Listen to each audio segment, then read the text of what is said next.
Boruto, ever since its announcement, has been one of the most controversial topics of discussion in the anime sphere, and if you look at it, it makes sense. It has to not only live up to the legacy of one of the most beloved IPs in modern day history, but it is also tasked with carrying on that said legacy. So needless to say, from the start, pretty much all the odds were stacked against it. You know, with an anime that started when the anime was only 11 chapters deep, that could only be described as being done due to studio greed, and without even addressing the story choices, Boruto as an IP did pretty much everything wrong out the gate. It was obvious it was only being used to simply keep the franchise alive and in the public eye, whether it's for good or bad, because as they say, you know, no publicity is bad publicity as long as you're getting it. But miraculously though, with time, I genuinely think Boruto has become one of the best long-running manga sequels to date. And in today's video, I want to discuss what exactly it did correctly and why it works by looking at other series that I think have nailed their sequels. And as usual, you know, we're going to be referencing certain details to back up what we are discussing in this video.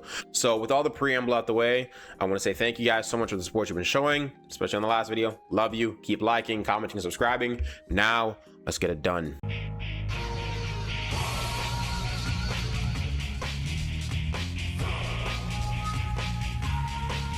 People have always been quick to talk about the things that Boruto has done incorrectly over its tenure, whether it's how the story messes up, you know, the story of Naruto or certain characters and their characterization, and overall just messes up the legacy of Naruto in general. But rarely do you see people pointing out the things that I believe the story has done well, and I'd even argue better than even Naruto did, right? The main thing that I've observed from Boruto, especially within the context of Two Blue Vortex, is just how similar it is to pre-time skip Naruto in how it goes about handling different characters and story points. And before I address that, because a lot of people for some reason refuse to admit that pre-time skip Naruto is better than Shippuden in every way except maybe the scale of the story, but like overall OG is better. The characters are handled way better. We see more of them. There's more diversity. The story beats, the story points, like everything is there. Again, the only thing I think Shippuden does better than OG Naruto is the grand scale of everything. It makes everything more global, right? We're introduced to the other villages. We're introduced to the idea of the Otsutsuki, Madara and his Eye of the Moon plan, all the other tailed beasts, right? Which of course aren't things that were really conceptualized until Shippuden. So it makes sense. But a common complaint of Shippuden is that if you aren't Naruto, Sasuke, and Uchiha, have a Sharingan, a Jinchuriki, and honestly, being an Uchiha and having a Jinchuriki are kind of up in the air because it's just really Naruto and Killer B and kind of Minato. But you know, Might Guy, because it's Might Guy, you have no real relevance in the story in terms of power, which honestly makes a little sense because the power ceiling in Shippuden did nothing but just continue to rise as the story progressed, leaving behind other characters that people have grown to love. This was not a problem in OG Naruto. Almost everyone in the Konoha 12 was relevant. Neji and Lee were arguably the most powerful members of the Konoha 12 pre-time skip. They did absolutely nothing in Shippuden. The only team that got an important fight in all of Shippuden was Team 10, and that was only in relation to Naruto and Sasuke because they wanted to help them avenge Asuma, and you know, the Akatsuki just happened to be the ones to kill Asuma with, you know, the zombie bros, a zombie duo, right? But the point is, Boruto has corrected this over time as the story has progressed, especially once again in the context of Two Blue Vortex, which will be the bulk of the discussion for this video if you couldn't tell already. But the introduction of the comma marking was the beginning of this. It served as a way to nullify any ninjutsu, whether natural or artificial, and I want to be specified on that because natural would mean like it comes from a person, artificial is like artificial ninja tools. I know that if you use actual water against a comma marking user, it's not going to absorb it. I'm just, you know, anything that's made solely of chakra. But this forces our characters to become more creative with the application of their technique. Gone is the idea of just make a bigger Rasengan, you know? The last time that was a thing was literally the beginning of the series versus Momoshiki, and it was still kind of being phased out right there, right? Taijutsu in Boruto is king once again. Then what a lot of people call the final nail in the coffin for Shippuden power scalers is the introduction of Jigen and Ishiki. This one character absolutely dog walked Naruto and Sasuke when they went into their giant mecha chakra forms, right? Which set a very important precedent for the story. Because by the time Shippuden had ended, the Susanoo and the Kurama Link Chakra Mode were the pinnacle of power in the verse, unless you were like an Otsutsuki. Other than that, that is the pinnacle. Six pass chakra, and big chakra monster go, you know, that's the peak of power. So Jigen doing this without even really exerting himself in any way, shape, or form, because honestly, he did that shit. He no-diff the shit out of him. It showed that the way power is being portrayed in Shippuden is now irrelevant. Gone are the days of the gigantic, larger-than-life, tailed beast-sized fight. And, you know, in some way, it's an attempt at bringing back the series to its roots with, again, the hand-to-hand combat. The Kama and Ishiki, while increasing the ceiling of power in the series, did also bring back characters that would have otherwise been irrelevant in the Shippuden area back to the forefront. In 2 Blue Vortex, we see the importance of Shikamaru as a character once again after he becomes Hokage because of his intellect. The Shinju, mainly Jura, are playing a tactical game with Konoha, Boruto, and Kawaki. So who better to put up against a character like this than the most intellectually capable character in the series, Shikamaru. And Boruto 2 Blue Vortex feels more like a political action story, which adds an extra layer of pressure from a third party in the Fire Daimyo and his like little minions, right? Who aren't outright evil, but are an antagonistic force to our protagonists, right? Then there is Kashin Koji and his ability to tell the future in some way, shape, or form. But once again, it makes the story one where information is important, which I don't know if you know how ninjas work. They're supposed to do things like that. They, you know, they fight and stuff, but they're mainly doing it for information and assassinations.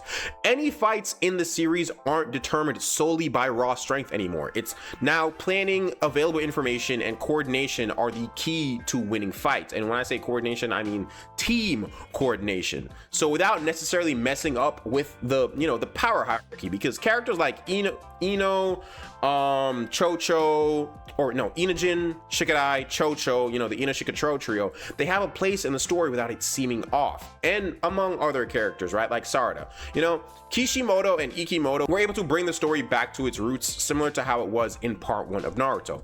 Even with the sci-fi elements that they've added to it, the story is once again about ninjas. They make shady decisions, they gather intel, and they aren't fighting fair. Because while it is clear that Boruto and friends are the good guys, I wouldn't necessarily call the Shinju themselves evil. They're just an antagonistic force in the story, which leads them to do evil things. And this again adds another layer to the story. They aren't trying to retread established ground that Kishimoto did all the way back in part 1 of Naruto, or what he did in Shippuden. It's now a new, fresh take on the story. But now for our next question on why exactly this works.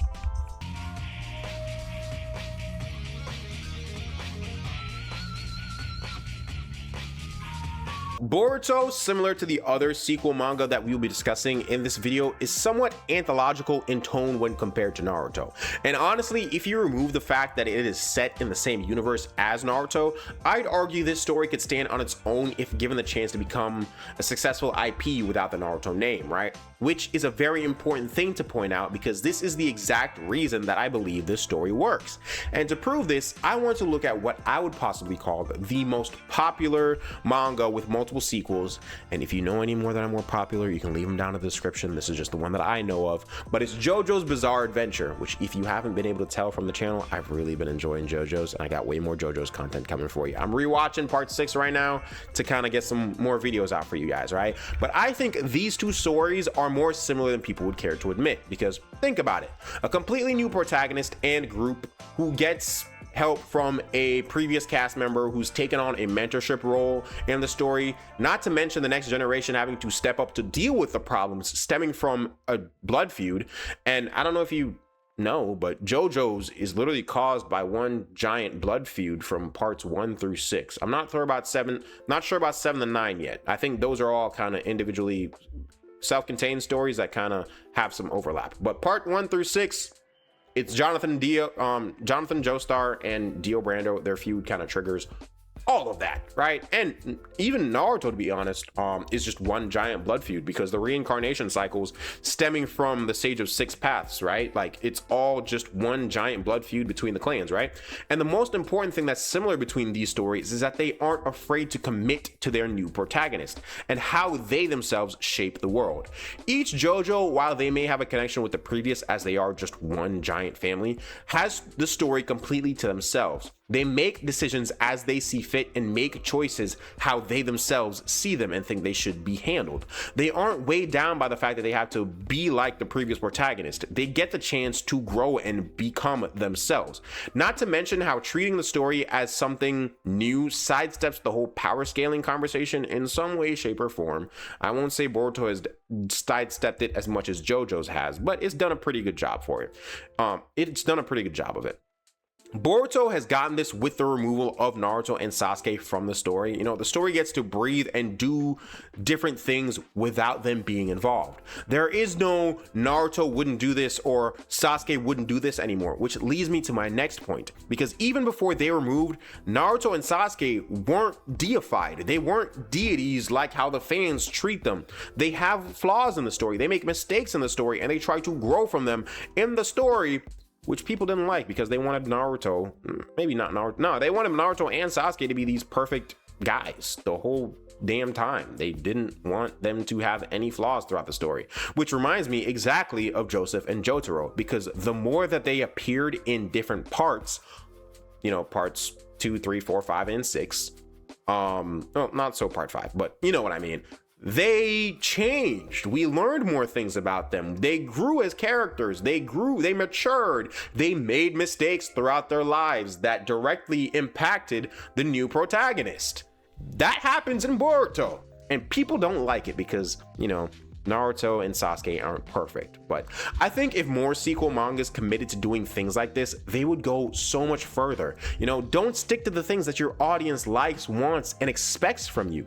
Try to do something new with the story. Grow. It shows your growth as an author. This is one of the best things about Araki, in my opinion. And I hate to be the one to talk down on this, but this is where I think Dragon Ball Super as a sequel has failed. It tries so hard to cater to the fans and everything that they want, so much that they overdid it, causing the fans to dislike the characters and even some parts of the story being told. And honestly, it's mostly Toei's fault because they're doing this shit so they can sell stuff.